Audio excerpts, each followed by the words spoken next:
Praise the lord. ఈరోజు దేవుని వాగ్దానము, మంచినేలను విత్తబడినవాడు వాక్యము విని గ్రహించువాడు అట్టివారు సఫలులై ఒకడు 100 ఒకడు 60 ఒకడు 30 ఫలించుననెను.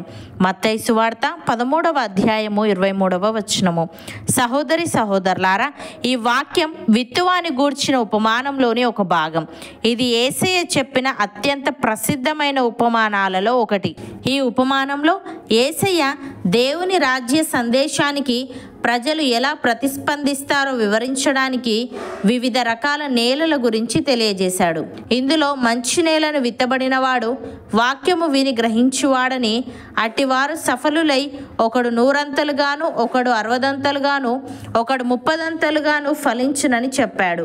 ప్రియులారా, ఇది దేవుని వాక్యాన్ని వినడం మాత్రమే కాకుండా దానిని అర్థం చేసుకోవడం మరియు అన్వయించడం యొక్క ప్రాముఖ్యతను నొక్కి చెబుతుంది. ఇది ఆధ్యాత్మిక ఎదుగుదల మరియు ఫలభరితమైన జీవితానికి దారితీస్తుంది. ఇందులో విత్తనం దేవుని వాక్యాన్ని, వివిధ రకాలైన నేలలు ప్రజల హృదయాల స్థితిని సూచిస్తున్నాయి. మంచి నేల దేవుని వాక్యాన్ని అర్థం చేసుకొని విశ్వాసంతో దేవుని వాక్యానికి ప్రతిస్పందించే విశ్వాసి జీవితంలో సంభవించే సానుకూల ప్రభావాన్ని మరియు పరివర్తనను సూచిస్తుంది. ఒక విత్తనం పెరగడానికి మరియు ఫలాలను ఇవ్వడానికి మంచి నేల ఎంత అవసరమో, అలాగే దేవుని వాక్యం ఒక వ్యక్తి జీవితంలో ఆధ్యాత్మిక పరివర్తనను తీసుకురావడానికి గ్రహించే హృదయం అంత అవసరం. దేవుడు ఈ విధంగా అంటున్నాడు, నా కుమారుడా, నీవు నా మాటలను అంగీకరించి నా ఆజ్ఞలను నీ యొద్ద దాచుకొని ఎడల, జ్ఞానమునకు నీ చెవియొగ్గి హృదయపూర్వకముగా వివేచనను అభ్యసించిన ఎడల, తెలివికై మొరపెట్టిన ఎడల, వివేచనకై మనవి చేసిన ఎడల, వెండిని వెతికినట్లు దాన్ని వెతికిన ఎడల, దాచబడిన ధనమును వెతికినట్లు దాన్ని వెతికిన ఎడల, యెహోవా యందు భయభక్తులు కలిగి ఉండుట ఎట్టిదో నీవు గ్రహించెదవు. దేవుని గూర్చిన విజ్ఞానము నీకు లభించును అని. ప్రియులారా, ప్రభువు దయాళుడని మీరు రుచి చూచి ఉన్న ఎడల సమస్తమైన దుష్టత్వమును, సమస్తమైన కపటమును, వేషధారణను, అసూయను, సమస్త దూషణ మాటలను మాని క్రొత్తగా జన్మించిన శిశువులను పోలిన వారై నిర్మలమైన వాక్యమును పాల వలన రక్షణ విషయంలో ఎదుగు నిమిత్తము ఆ పాలను అపేక్షించడి. మనుషుల చేత విసర్జింపబడినను దేవుని దృష్టికి ఏర్పరచబడినది అమూల్యమును సజీవమునైన రాయగు ప్రభువునొద్దకు వచ్చిన వారై యేసుక్రీస్తు ద్వారా దేవునికి అనుకూలములకు ఆత్మ సంబంధమైన బలులను అర్పించుటకు పరిశుద్ధ యాజకులుగా ఉండునట్లు మీరును సజీవమైన రాళ్ళవలే నుండి ఆత్మ సంబంధమైన మందిరముగా కట్టబడుచున్నారు. ఏలైనగా ఇదిగో, నేను ముఖ్యమును ఏర్పరచబడినది అమూల్యము నాకు మూలరాతిని సియోనులో స్థాపించుచున్నాను. ఆయన యందు విశ్వాసముంచువాడు ఏమాత్రమును సిగ్గుపడడు అన్నమాట లేఖనమందు వ్రాయబడి ఉన్నది. విశ్వసించుచున్న మీకు ఆయన అమూల్యమైన వాడు.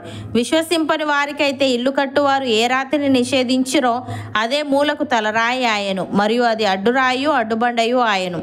యూదులు యేసే చుట్టూ పోగై, ఎంతకాలము మమ్మను సందేహపెట్టుదువు, నీవు క్రీస్తు అయితే మాతో స్పష్టముగా చెప్పుమనిరి. అందుకు యేసు, మీతో చెప్పి తిని గాని మీరు నమ్మరు. నేను నా తండ్రి నామమందు చేయుచున్న క్రియలు నన్ను గూర్చి సాక్ష్యం ఇచ్చుచున్నవి. అయితే మీరు నా గొర్రెలలో చేరిన వారు కారు గనుక మీరు నమ్మరు.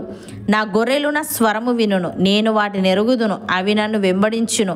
నేను వాటికి నిత్యజీవము నిచ్చుచున్నాను గనుక అవి ఎన్నటికీ నశింపవు. ఎవడునూ వాటిని నా చేతిలో నుండి అపహరింపడు.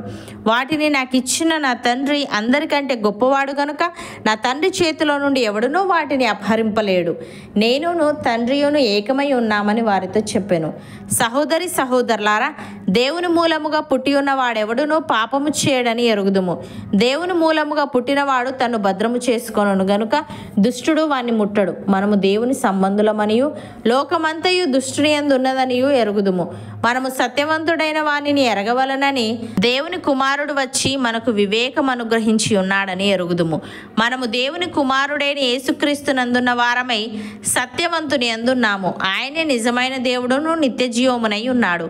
అవును అన్నవారు నాతో పాటు ప్రార్థనలో ఏకీభవించండి.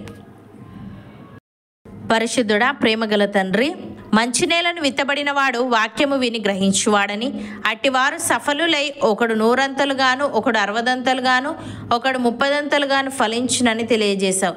తండ్రి, నీకు స్తుతులు. దేవా, మేము నీ వాక్యాన్ని విని దానిని అర్థం చేసుకొని మా జీవితానికి అన్వయించుకొని ఆ వాక్యానుసారంగా జీవించే వారంగా ఉండుటకు సహాయము దయచేయమని, సమస్తమైన దుష్టత్వమును, సమస్తమైన కపటమును, వేషధారణను, అసూయను, సమస్త దూషణ మాటలను మాని క్రొత్తగా జన్మించిన శిశువులను పోలిన వారమై నిర్మలమైన వాక్యమును పాల వలన రక్షణ విషయంలో ఎదుగు నిమిత్తము ఆ పాలను అపేక్షించే వారముగా మేముండుటకు కృపచూపమని, 30 100 ఫలించే భాగ్యం మాలో ప్రతి ఒక్కరికి నీవే అనుగ్రహించమని యేసుక్రీస్తు నామమున ప్రార్థిస్తున్నాము తండ్రి. ఆమెన్.